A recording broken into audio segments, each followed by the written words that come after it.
Buenas tardes, amigos y amigas, y bienvenidos a su casa, Canal 4 Televisión.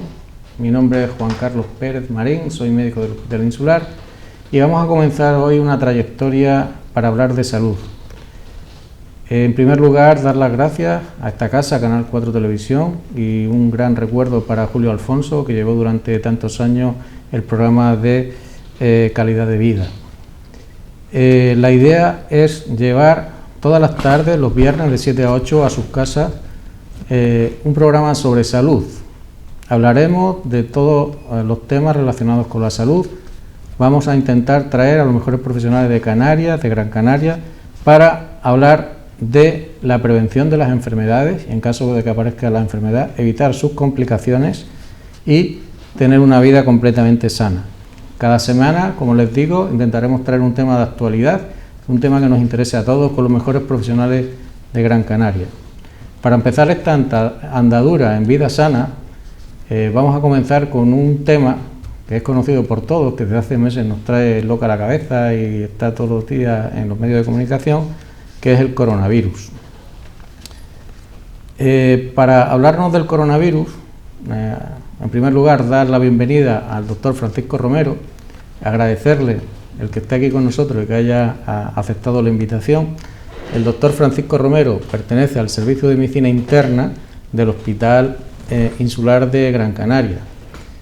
Aunque vean ustedes que es muy joven, tiene una gran trayectoria tanto en asistencia como en publicaciones, formación en el Hospital Clínico de Barcelona y es profesor de la Universidad de Las Palmas.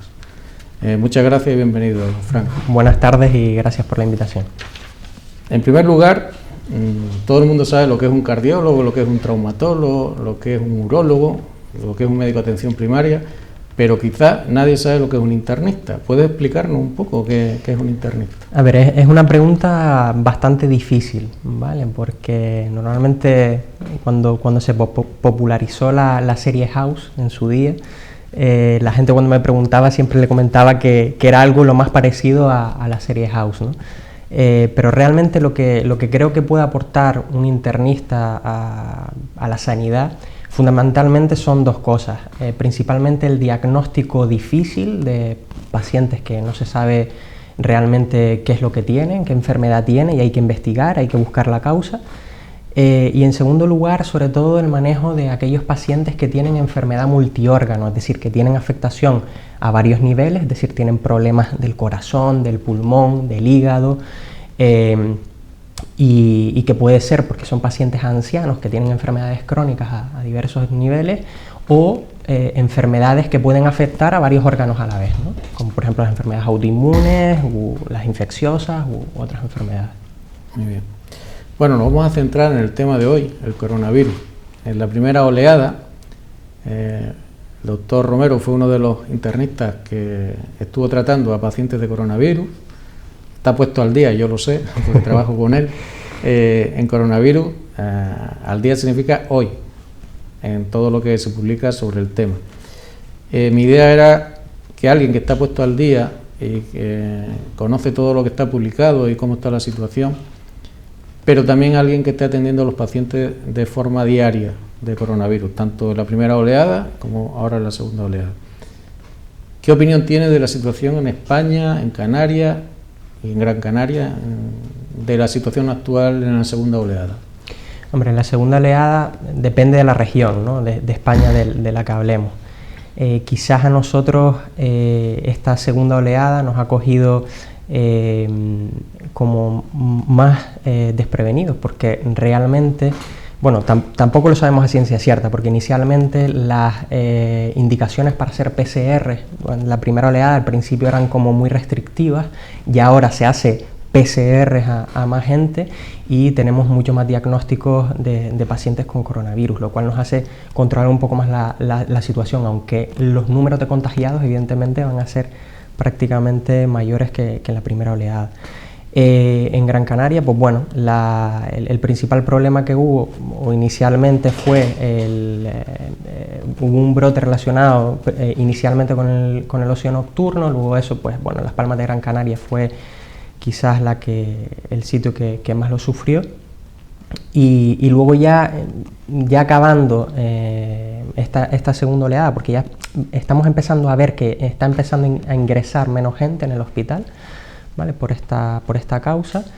Estamos viendo que hay transmisión comunitaria, pero sobre todo en núcleos familiares, ¿no? Núcleos familiares. De hecho, la edad media de los pacientes ha aumentado muchísimo. Al principio de esta segunda oleada, pues veíamos gente que ingresaba con 50, 60, entre los 50 y los 70 años, y ahora tenemos ingresados pues gente, pues eso, 80, 90 años, ¿no? O sea, también los estamos viendo ahora. Y luego en el resto de España, pues bueno, depende de la región. Madrid está pues como está, ¿no? Y bueno, y hay otras regiones como Asturias que están muy bien, o sea, depende del sitio.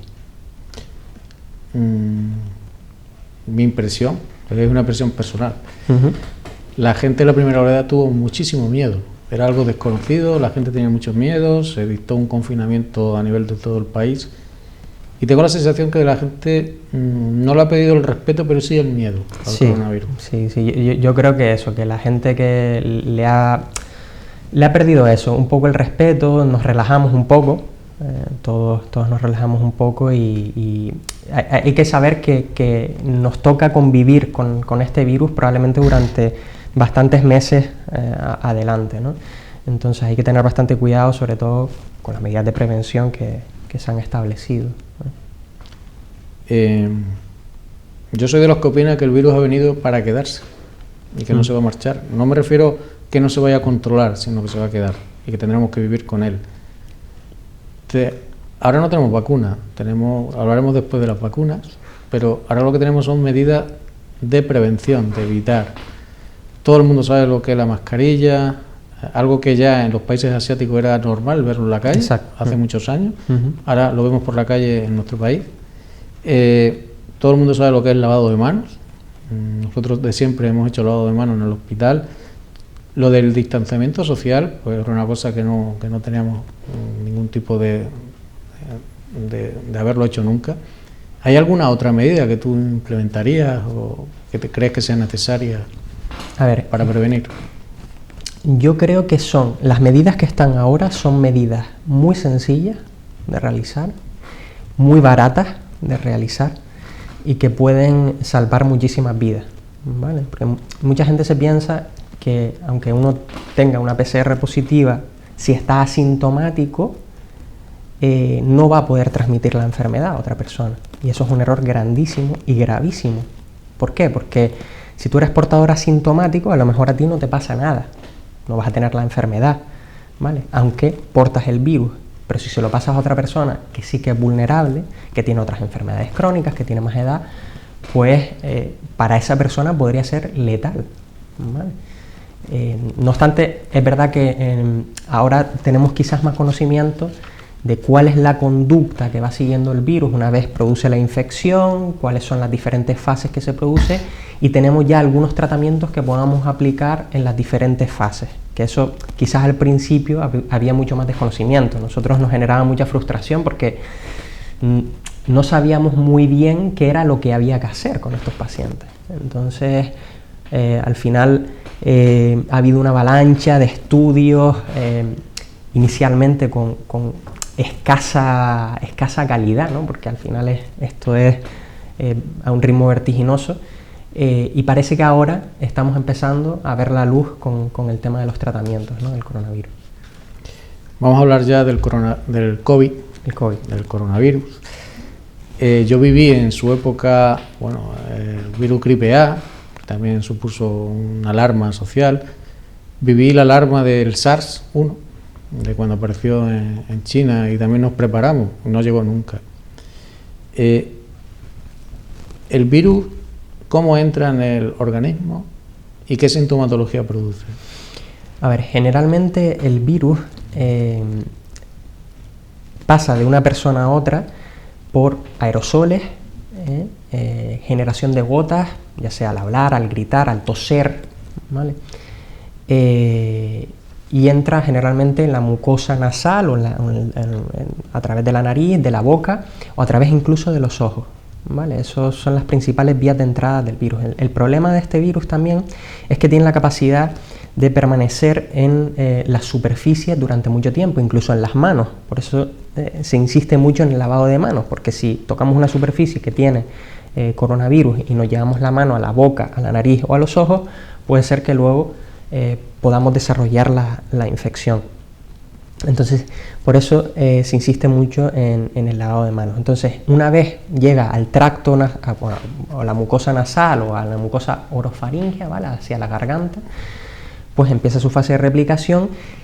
Y la principal característica de este virus es que tiene como una especie de espigas en la superficie, muy similares a las que hay en el logo del Canal 4, ¿vale? Que son como una llave, ¿ok? Esa llave se va a introducir en una cerradura. Esa cerradura está a nivel de los receptores de las células que tenemos en el pulmón, ¿vale?, que es donde hay una mayor densidad, por así decirlo, de estos receptores, ¿vale?, las células que tenemos en el pulmón. Por eso predominantemente el coronavirus afecta al pulmón. No obstante, estos receptores también los encontramos en otros órganos, como por ejemplo el intestino. Esa es una de las razones por las cuales el coronavirus también puede producir diarrea. Y los encontramos en otras zonas, pues en el corazón también hay individuos pues, que se les puede producir inflamación del corazón, es decir, otra serie de cosas que estamos viendo. Una vez contacta con esa célula, el virus se introduce en la célula y lo que hace es, de alguna forma, utilizar la maquinaria celular de nuestras propias células para replicarse. Y una vez se replica, pues es capaz de otra vez salir de la célula. Muchas veces produce la rotura de esas células y de ahí que se produzca el daño pulmonar y se puede diseminar pues a otros lugares, ¿no?, o a otras zonas del pulmón en ese ciclo. O sea que el virus entra por la vía respiratoria porque otra persona efectivamente nos contagia, efectivamente, llega al pulmón, entra a la célula, se replica dentro de la célula porque usa la propia célula para generar más virus. Exacto. Y mata la célula. Con lo cual produce un daño. Exacto. Y el problema también que ocurre en estos pacientes es que se puede generar, porque se activa nuestras propias defensas, el sistema inmunológico, para hacer frente a este virus extraño que entra en el organismo, y se puede producir una reacción inflamatoria, una inflamación muy llamativa del pulmón en un intento por vencer a este virus, que puede producir también bastantes daños a nivel pulmonar, y es lo que en muchas ocasiones acaba por hacer que estos pacientes pues ingresen en las unidades de cuidados intensivos.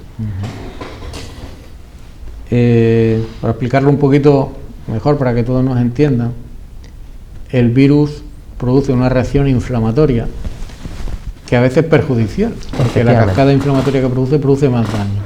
Exacto. Es fácil de controlar, evitar que me contagie, evitar que el virus entre en la célula y tratar la cascada inflamatoria. Exacto. O sea que tampoco es tan difícil. Exacto, eso es en lo que estamos. Eso es fácil, ¿no? Sí. Bueno, imagínate, doctor Romero, imagínese que me dicen que tengo una PCR positiva, o sea que soy portador, asintomático, no tengo ningún síntoma. ¿Qué tengo que hacer? Confinarse en casa. Eso es lo que hay que hacer. ¿Cuántos días? Porque estoy leyendo que si 14, que si 10, que si otros países como Francia bajan a 7.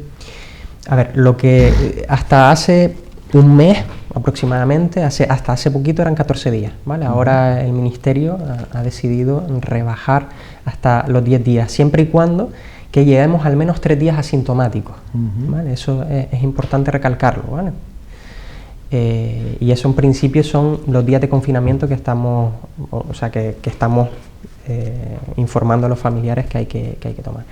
Y lo que hay que insistir es que aunque la primera vez, si hemos tenido un contacto estrecho con un paciente que ha tenido coronavirus o que sabemos a ciencia cierta que tiene coronavirus, aunque tengamos la PCR negativa, también hay que confinarse, ¿vale? O sea, si soy PCR positivo, me han dicho que tengo una PCR positiva, o he estado en contacto estrecho con una persona, que son 15-20 minutos, con una persona que es positiva, me tengo que quedar en casa. Efectivamente. En la primera oleada no hicimos nunca PCR de control después de la cuarentena. Ahora tampoco son obligatorias.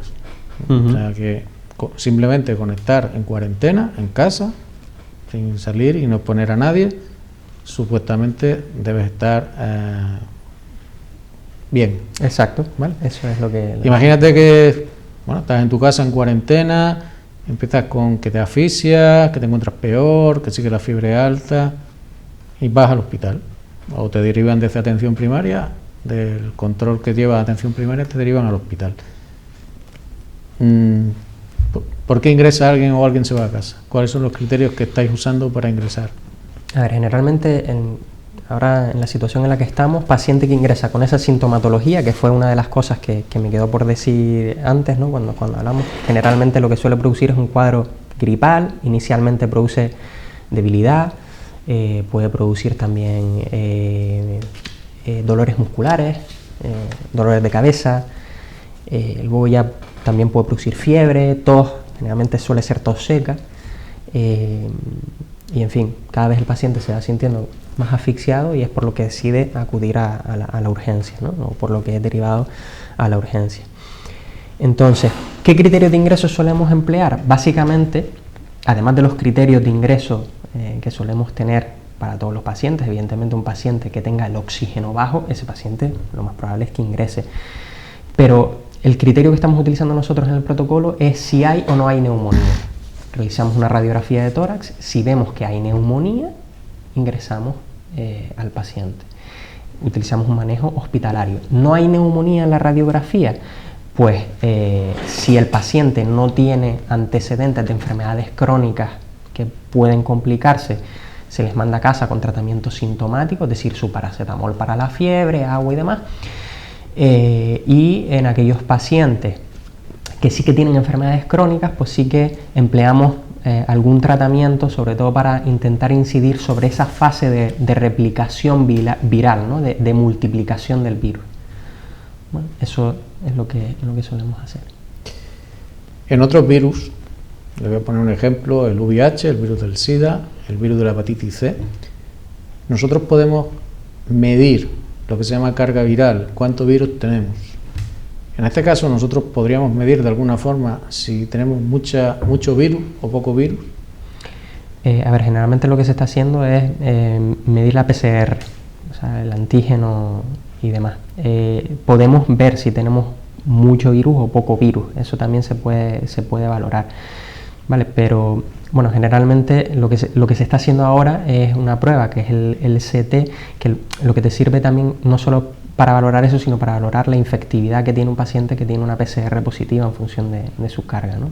Sí que se puede medir. Lo que yo he leído del umbral de ciclo, el CT, es que cuando está por encima de 30, posiblemente esa persona puede tener una PCR positiva, pero ya la posibilidad de contagio a otras personas es menor, con lo cual serviría de alguna forma para la cuarentena, para dar alta. Sí. Y si si el CT, el umbral de ciclo, fuera muy bajo, significaría que la carga de virus es muy alta, con lo cual el paciente puede evolucionar de forma peor.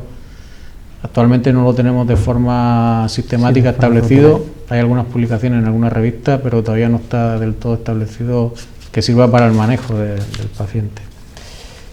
Bueno, ingreso en el hospital, usted me dice que tengo una neumonía, estamos en el mes de octubre.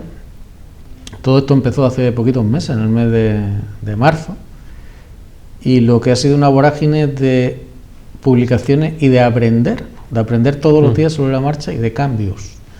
En la primera oleada los tratamientos fueron por ejemplo Brasil sigue tomando como primera medida la hidroxicloroquina, y ya está demostrado que no sirve para nada. En la primera oleada nosotros lo usábamos de primera entrada como fármaco. Brasil sigue usándola, que está demostrado que ya no sirve para nada, pero nosotros de marzo aquí hemos cambiado los protocolos de fármacos, hemos aprendido que unos sirven y otros no sirven. Lo que sí hemos aprendido, eso no lo puede usted explicar, ¿por qué usamos fármacos que se usan en el SIDA? A ver, la respuesta a eso básicamente es una idea que se le ocurrió a uno de los grandes intelectuales y de los grandes médicos de aquí de la isla, que que es el doctor José Luis Pérez Arellano, que es el jefe de la unidad de enfermedades infecciosas, porque se vio que en algunos estudios, algunos de los fármacos que se utilizan para el SIDA, en concreto el Truvada, tiene acción in vitro, es decir, en el laboratorio, frente al SARS-CoV-2, y se ha visto que aquellos pacientes VIH que tienen este tratamiento tienen menor incidencia de infección por COVID y además tienen menor gravedad. Son estudios observacionales, esto habrá que hacer un ensayo clínico como Dios manda, pero eso nos ha hecho decantarnos por el Truvada. Además, lo bueno que tiene el Truvada es que penetra muy bien en el pulmón, que es donde el virus principalmente realiza su efecto nocivo, y además tiene escasos efectos secundarios, que es el problema que teníamos inicialmente con la hidroxicloroquina, con el Caletra, con otros fármacos que se utilizaban, que producían unos efectos secundarios bastante llamativos. O sea, usted me está diciendo que hay un virus que se llama el virus del SIDA, que provoca una bajada de defensa, que tienen unos tratamientos, y que eso, a pesar de ser pacientes que supuestamente tienen las defensas más bajas, evolucionan mejor con el coronavirus, por ese fármaco que está tomando. Por ese fármaco, sí. Salió en prensa y fue una noticia bomba que había un fármaco nuevo que se llama dexametasona, que mejoraba la mortalidad del coronavirus. Entonces, fármaco nuevo, bueno, muchos años ya. Sí. Está demostrado que disminuye la mortalidad. ¿Ustedes lo usan de entrada? ¿Esperan un poquito? A ver, generalmente el virus, como dije, tiene una primera fase que es de replicación. El virus se va replicando, se va multiplicando, produce cierto daño pulmonar. Y hay una segunda fase que se produce en torno al 7º o 10º día, en el que ya se produce esa respuesta inflamatoria por parte de nuestro propio sistema inmunológico, que intenta combatir la infección y que puede generar más daño del que había producido el virus. Entonces, la dexametasona es un fármaco que es antiinflamatorio, sirve para combatir la infección. Entonces, se ha hecho un ensayo clínico en el que se ha visto que los pacientes con más de 7 días de clínica que tienen déficit de oxígeno en la sangre por el coronavirus, el dar este fármaco, la dexametasona, probablemente estemos hablando ya de fase inflamatoria, mejora la supervivencia a los 28 días. Es decir, que disminuye la mortalidad, básicamente, ¿no? Hablando claro.